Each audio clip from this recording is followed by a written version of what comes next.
seconds away on Studio 5. Cruising on them 22s got me sitting pretty. He was riding high on hip-hop when he walked away from it all.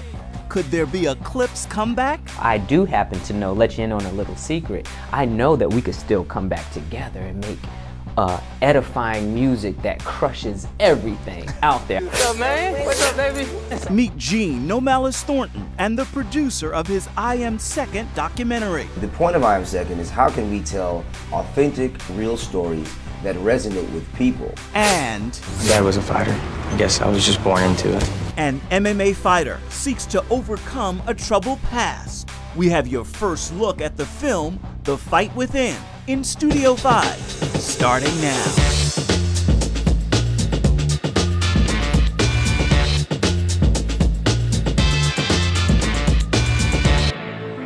For a moment, it seemed fun.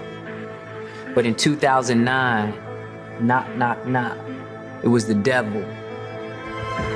And he was coming for his stuff back. Fame is one of those things where when you're given a cocktail like that, there's no college course on how to drink it. You're supposed to sip slow. And that's just a sample of the documentary, The End of Malice, the compelling story of rap pioneer Gene No Malice Thornton. We're sitting down with him for this Studio 5 in just a moment. But first, welcome to the show. The End of Malice film was produced by I Am Second, and we are taking a look at the organization in this show as well. But we want to begin with a rundown of our weekly look at what's trending in the world of uplifting entertainment. This is your top 5 from Studio 5. At number 5. Give it up for Pharrell Williams and Kim Burrell, ladies and gentlemen. A gospel great and a hip-hop pioneer team up for a Tonight Show performance. Hey, the Bible says you just pray for nothing. Every week it's gonna be something. Gonna be something. You know the devil can't wait to jump in. I See a Victory is from the soundtrack of Hidden Figures. You have identification on it? We're just on our way to work at NASA, sir. I had no idea they hired. There are quite a few women working in the space program. The untold true story of 3 brilliant black women working at NASA hits the big screen January 13th. This wasn't emptied last night. I'm sorry, I'm not the... Another 2017 project comes in at number 4. Hopefully you improve with time. Wesley Snipes lands a book deal writing a novel about spiritual warfare. Yeah, I do. The actor has been relatively quiet since being released from prison 3 years ago for tax fraud. Life in and of itself is an experience, so you gotta be able to laugh at it. If you take it too seriously, you miss all of the beauty, all of the glory, all of the wonder and splendor. At number 3. Tim Tebow's performance Sunday in Denver's upset win over Pittsburgh sent people flocking to the internet. The game made John 3:16 the most searched item on Google. An incredible thing happened exactly 3 years after Tim Tebow painted John 3:16 under his eyes in college. And the coincidence is getting buzz again as he makes the rounds promoting his book. During the game, you threw for 316 yards. Your yards per rush were 3.16. Your yards per completion were 31.6. The ratings for the game were 31.6. And the time of possession was 31.6. And during the game, 90 million people had already Googled John 3:16, and it was the #1 trending thing on Facebook and Twitter. And a lot of people will say, it's coincidence. I say, big God. Moving on to number 2. Best Director, Motion Picture. Golden Globe nominations kick off the Hollywood award season. You're like I'm on a shoe, ain't you? Give me this. And this familiar film is among the contenders for Best Director Mel Gibson, Hacksaw Ridge. and Best Motion Picture Drama, Hacksaw Ridge. Denzel Washington and Viola Davis are also nominated for their performances in Fences. It's not easy for me to admit that I've been standing in the same place for 18 years. Well, I've been standing with you. This film hits theaters Christmas Day. At number 1, VidAngel was born here in Provo, Utah, not far from the Sundance Film Festival. And the filtering service company was slapped with a lawsuit from Hollywood studios less than a year after starting. Justice is on our side, ultimately. We just need to get there. VidAngel CEO vows to continue the legal fight after a judge granted Disney's request this week for a preliminary injunction, forcing the company to stop streaming content before trial. We've had over 7,500 customers invest in VidAngel in order to give us the resources, $10 million. And those are your top 5 from Studio 5 for this week. Gene "No Malice" Thornton is a rap pioneer in the rap game. He rose to fame alongside his brother, Terrence Thornton, known in the game as Pusha T. Both are also friends with the famed singer and producer Pharrell Williams. Gene walked away from the rap game at the height of his career. The story is the documentary called The End of Malice. And we're talking to the man himself in this week's Studio 5 interview. I remember talking to a friend of mine. I said, "You don't feel guilty?" He said, "You are the only one who asked that question."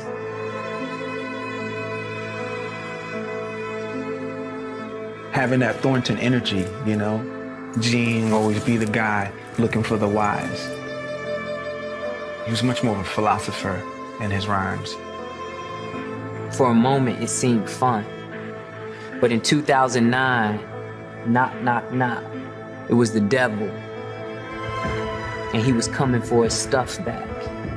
One of the things I read that you said in association with sharing your story, I would have loved to keep this story to myself, but I couldn't dare. Right. Why did you need to share it? It was profoundly obvious that I was given the platform that I had been given. I had been through everything I had been through for a real reason. I wish that I could have learned my lesson and, you know, start again and just me, my family, and, you know, try to do better. But the story was just so huge. And I had so many people who had followed me through my career that, you know, I had to tell the entire truth. I had to give them both sides, you know, of the story. We had been putting out music and albums and, you know, very influential and not in a positive way, you know. Even though it was true and accurate, you know, I shared it and I just felt that I had to tell, you know, everything that came along with it. I want to talk a little bit more about your journey and your walk through this. It felt like a wrestling watching some of it. I mean, I think Pharrell said that you've always been a righteous person in his mind. Nah, what up? I didn't even know you was here when I hit you. That's what I was saying. What up, man? What's up, baby? What's going on with you, bro? All good. We just came to chop it up with you, that's all. Please. Well, just growing up with Pharrell, what's funny is Pharrell was always that kind of guy that, like, he could talk you into anything. Like, it would sound so far-fetched, but the more you listen, you're like, this guy really believes in himself. Then in turn, you'd believe in yourself, and you like, you know, you just saw that it could happen. Gene has always been a righteous person. And I never told him this, but you could always see there was a part of him that tore whenever he did something he felt like deep down inside wasn't really right. Even when he was in the streets in the middle of some of the things that are often frowned upon, you could always see, like, you know, at the bottom of one of his eyes was, it didn't feel right. And he was 100% accurate with that. Not so much righteousness. I definitely shy away from that word, especially at that time. I was always a voice of reason to my peers. And even though I engaged in everything they engaged in, it didn't sit well with me. I wasn't totally at home. I knew that it had to be more than this, you know? And I wasn't fulfilled. There was definitely an emptiness. And to have achieved what many people think is the American dream and still not be fulfilled, well, that only frustrated me more. So in doing that and living that, you weren't having a good time? No, I wasn't. And when I did have a good time, it was only to find out afterwards I was in more misery. Right now we are at 12th and Collins out here in Miami. Hold on, man. At the Marlin, South Beach Studios. We got a lot of history here. Recorded a lot of our records here. Hell Hath No Fury, Till the Casket Drops. This place holds a lot of memories. Looking back at your music catalog, in light of where you are right now, when you look back and we see in the documentary you watching some old footage and clips like that, what do you think of that catalog that people still love, people still listen to? One thing I know that I can't do is I can't deny it. Malice happened, the clips happened, and that music still to this day means a lot to a lot of people. When I talk to people about you and your music, it amazes me, and your brother as well, of course, that they still want you back together. They still want, they want to see this happen. Yeah, definitely. What they want is the clips, and they want that type of music. They want that, you know, that energy. And we're not gonna, you know, taint that catalog. That is what it was. There's no way we can come back together and do that same thing. Now, I do happen to know, let you in on a little secret, I know that we could still come back together and make edifying music that crushes everything out there. I know, you know, that can happen, and I pray that one day God makes that, you know, make it happen. All I know is I was just hearing too much stuff. It was taken from my spirit. I had to go. I had to go. It was taken from your spirit? It was taken from my spirit, man. There's no college course for dealing with fame and success. But when you're given a cocktail like that, there's no college course on how to drink it. Yeah. That's next level. You know, you're supposed to sip slow. You shouldn't aim for becoming inebriated and intoxicated by success and fame. Gene has a podcast with the Iceman. It is called the Re-Envision Podcast. I've sampled it, and it is certainly worth a listen. Also, be sure to check out the End of Malice documentary for yourself. It hit Netflix as of December 15th. Still ahead on Studio 5. The white chair is the signature of an I Am Second story. I think that since the beginning of I Am Second, it's been our desire to really try to be a voice of restoration in broken places. Meet the producer behind the film that unfolded when No Malice took his seat in the white chair. I know my body. That was like not something that I ever dreamed that I would be out of control of, and all of a sudden my body just starts to give out on me. That was hugely scary. It was that moment that I really realized I wanted to change. So I went and found a Bible that I had from like my 8th grade confirmation. It's like the only Bible that I had. And I opened it up and started looking up some of these verses, and that took me to the Psalms.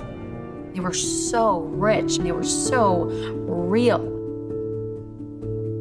Just like jumped off the page, and I remember I would just read the Psalms and I would just like cry because they were.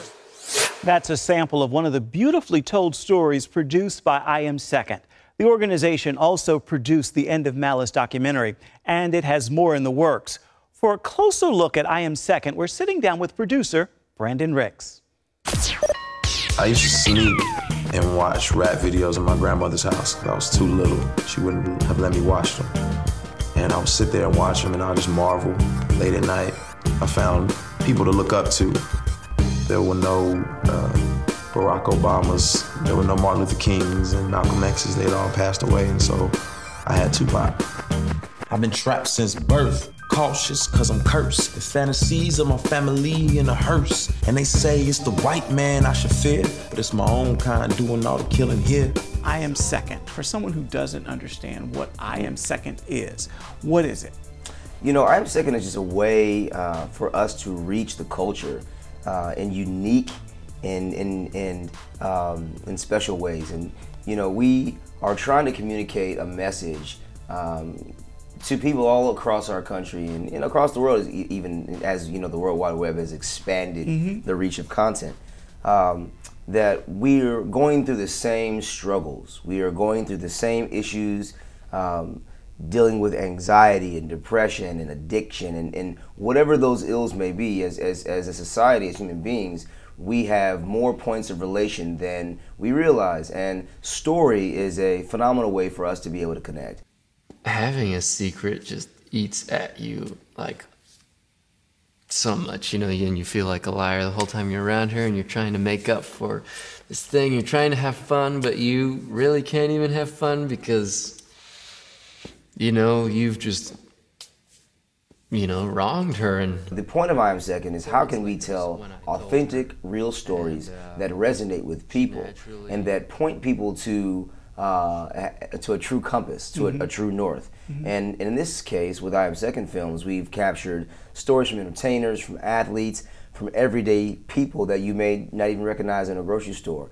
But they all share a commonality, and that commonality is that when they've gone through life and they have seen the storms come and the ups and downs and the different things they've dealt with, whether it be success and fame or celebrity or the falling off of a high horse or whatever that is, that when they put God and others first in their life, that is where they have found true purpose and fulfillment. You have chosen to do Gene Thornton's story. Yes. When you see the influence that hip hop has on the black community and on, you know, community as a whole, actually, as it's penetrated all facets of our culture and across the world, I really didn't see a film within our repertoire that spoke to the condition of young black males that are prone to be very much influenced by hip hop, that live in environments with high poverty, high crime, high rates of fatherlessness. I didn't see a film that would really get to the core at what these young men are going through. Being a hip hop fan myself and growing up on the hip hop genre, I was very familiar with the Clips and the VA sound that was birthed here from Pharrell and Timbaland and Missy Elliott and that kind of creative storm that occurred in here, and I listened to the Clips music, but I was not aware that he walked away from the fame and success at the height of his career. When things went a little off or to the left or whatever, then I'd be angry or upset. I don't know if you thought I was joking when I told you. I'm not doing it anymore. All the time he writing them rhymes, he asking questions that he already knew the answer to. He already knew them answers.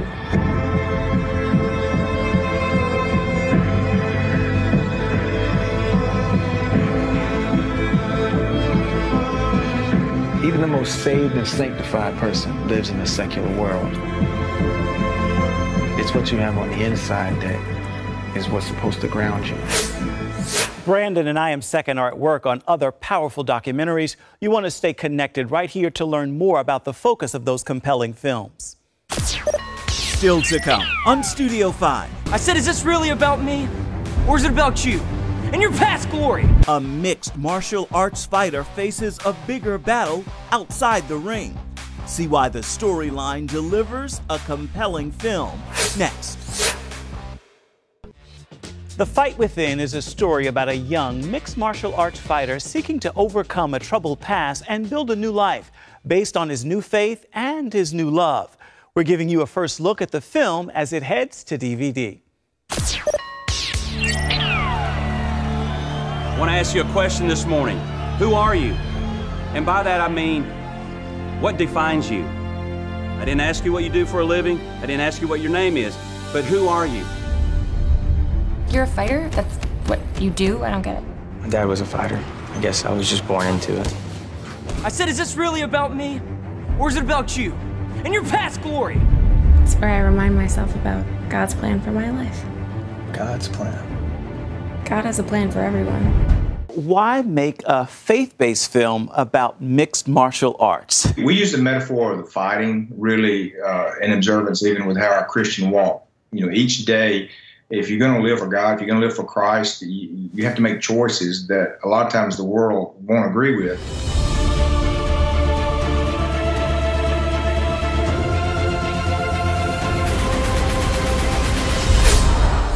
The Fight Within is available on DVD right now and on online platforms as well. Be sure to check it out.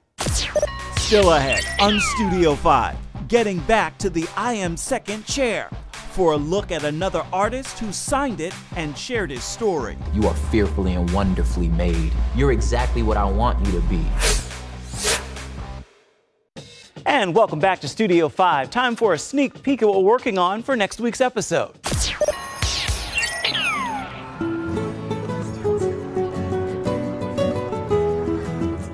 The sights and sounds of the holiday season point to a Studio 5 Christmas edition with a special gift-giving guide. Hey, Ephraim. Yes, sir. I think I know what I'm going to get you for Christmas. Really? What's that? I guess it's better than a tie. See why Studio 5 is going to the animals next week. That episode is sure to get you in the Christmas spirit. It makes sense, though, to end this show with a message from the famous I Am Second white chair. Today, I am giving the final word to propaganda. The artist explains why God allowed him to feel like a fish out of water for most of his life, and how that feeling led to him discovering his life's purpose. I think there was a moment when my father finally pointed to a particular passage, Psalms 139, before you were in the womb, I knew you. He said, you are fearfully and wonderfully made. Marvelous are your works, and that my soul knows well. And I think that it was there that I realized that my value is not determined by some particular innate quality that I have. No, your value is because God was willing to pay the cost of his son for you. Every hurt, every failure, being spit on walking home, like all this, it's on purpose. You are fearfully and wonderfully made. You're exactly what I want you to be. You was looking at a last-born, rightful heir to the throne, son of a nobody with poverty in my bones, and that's beautiful. See, we ain't never had nothing, but nothing was sufficient. It kept my belly full of the stuff the rich was missing, and that's beautiful. A good word and today's final word. Until next time, be sure to reach out and touch me at Ephraim Graham on Instagram, Facebook, Twitter, and Snapchat. And then come on back and see where Studio 5 takes you next week. Bye-bye.